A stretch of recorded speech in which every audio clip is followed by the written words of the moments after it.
Hello everybody. So today we're going to be working on a problem that states a block of mass, m equals 0.22 kilograms, is set against a spring with a spring constant of k sub 1 equals 688 newtons per meter, which has been compressed at a distance of 0.1 meters.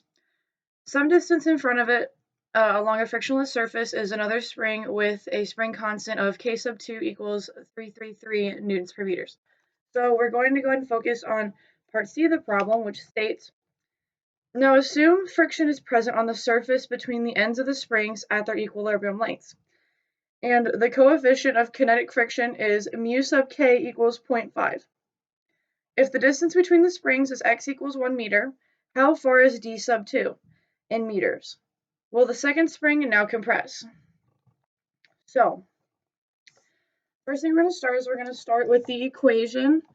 1/2 k sub 1 times x sub 1 squared minus the quantity of mu times the mass times gravity times distance equals 1/2 k sub 2 x sub 2 squared.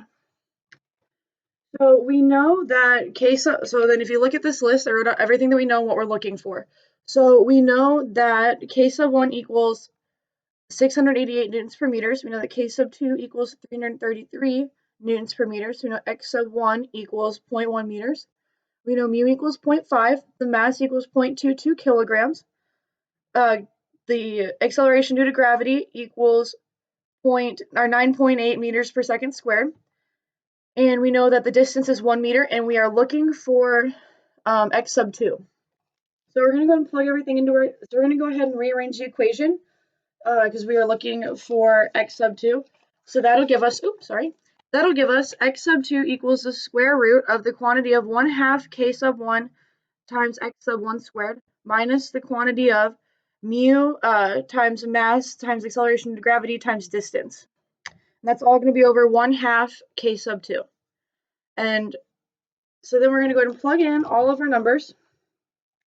And right here was just a little mistake that I made. I couldn't fit it all right here, so then I rewrote it right here. And then we went ahead and condensed it down and went ahead and solved it all the way through, and we got x sub 2 equals 119 meters.